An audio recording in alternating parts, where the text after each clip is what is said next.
ابھی جیسے ڈیلے کی بات ہوئی کہ فوجی عدالتوں میں ڈیلے نہیں ہوتا, صورت کے ساتھ ٹرائل ہوتا ہے, ڈیلے نہیں ہوتا. عدنان صاحب اگر آپ اسی کیس کو لے لینا تو اس میں ایک چیز سوری, ہاں اسی پاکستان سپریم کورٹ میں یہ نہیں ہوا کہ بندوں کو پھانسی لگ گئی ہے, جی بعد میں پتہ چلا وہ بے گناہ تھے. بالکل ایسے ہی ہے. دیکھیں اب آپ اسی کیس میں دیکھ لیں, یہ ایک ایسا کیس ہے جس کی وجہ سے سبھی ہیجان میں مبتلا ہیں, سبھی نہیں سمجھ پا رہے کہ کیا ہونا چاہیے کیا نہیں ہونا چاہیے, لیکن ابھی بھی اس میں جنوری تک بات چلی گئی ہے اور اس تفصیلی فیصلے کا انتظار کیا جا رہا ہے جو جسٹس اعجاز الحسن کی سربراہی میں بینچ نے دیا تھا. اور جسٹس اعجاز الحسن بینچ کی تشکیل کے اوپر ایک خط کے ذریعے اعتراض بھی کر چکے ہیں. یعنی کمپلیکیشن پہ کمپلیکیشن ہے, وضاحت یا فصاحت نہیں آ رہی. تو آپ کو نہیں لگتا کہ اس کیس کی ڈے ٹو ڈے ہیئرنگ ہونی چاہیے تھی اور پہلے اسے نمٹا لینا چاہیے تھا ونس فار آل؟ ہونا تو بہت کچھ چاہیے تھا. سپریم کورٹ سے جو امپریشن آ رہا ہے عام آدمی کو وہ کوئی اچھا نہیں آ رہا ہے. ایک تو بعض ججز کے بڑے امپولائٹ ریمارکس سامنے آئے ہیں جو ان کے جو انہوں نے وکلا, بہت سینئر وکلا کے جواب میں انہوں نے باتیں کی. پھر یہ کہ دنیا کو ہم کیا بتا رہے ہیں کہ ہمارا سپریم کورٹ اتنا ڈیوائیڈڈ ہے نظریاتی بنیادوں پر کہ 5 ججز ایک بات کرتے ہیں, 5 ججز ان کے الٹ بات کرتے ہیں. ایک ہی سپریم کورٹ ہے. اول تو جو سپریم کورٹ کے فیصلے کے خلاف اپیل کا حق ہے یہ بھی دنیا میں ایک انوکھی بات ہے. شاید پاکستانی ایسا ملک ہے, دنیا میں کم ہی ایسا ہوتا ہوگا کہ سپریم کورٹ کا ہی فیصلہ سپریم کورٹ ہی اس کی اپیل سنے. حالانکہ اس کو بالکل حتمی سمجھا جاتا ہے دنیا کے اکثر ممالک میں. جب سپریم کورٹ ایک فیصلہ دے دے تو وہ بات ختم ہو گئی.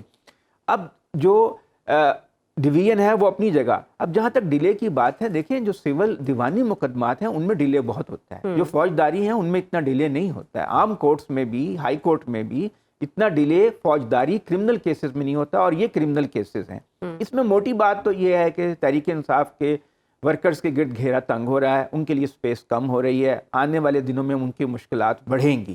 اور یہ بھی نہیں پوچھا کہ بھئی جو اگر فیصلہ دیا تھا کہ نہیں ہونا چاہیے ٹرائل ان کا, تو اس پہ عمل ہی نہیں ہوا. لیکن شاید تفصیلی فیصلے کا ہی انتظار کرتے رہے عمل کرنے کے لیے. آپ کو اگلے دن کرنا ہوتا. تو اب یہ آپ دیکھیں کہ ایسے بھی کیسز ہمارے سامنے ہیں کہ کوئی 1-2 لوگ جو ہیں ایک ہی مقدمے میں نامزد ہیں.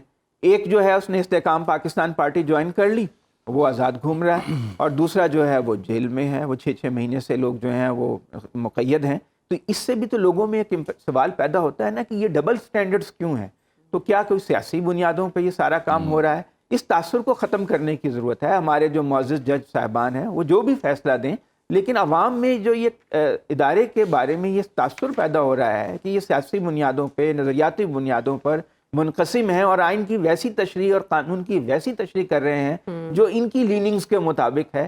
اس تاثر کو ختم ہونا چاہیے. اور یہ بات بالکل واضح ہے کہ سیاسی طور پر یہ سارے یہ جو کچھ ہو رہا ہے اس سے تحریک انصاف کے لیے آنے والے دن جو ہیں وہ مشکل ہوں گے, اور ان کے ورکرز کے لیے اپنے جو خاص طور سے وہ لوگ جو 9 مئی کے واقعات میں نامزد ہیں مقدمات میں, ان کے لیے مشکلات میں اضافہ ہوگا. اب آپ نے دیکھا کہ آج کی سماعت میں بھی اعتزاز احسن نے یہ دلائل دیتے ہوئے کہا کہ پشاور ہائی کورٹ نے ان تمام لوگوں کو بری کر دیا جنہیں پہلے سزا ہوئی تھی ملٹری کورٹ سے, کیونکہ ان کی سزا کی بنیاد جو ہے وہ کوئی ایویڈنس نہیں تھا, صرف ان کے اقبالی بیانات تھے. تو صرف اقبالی بیانات پہ سزا کیسے دی جا سکتی ہے؟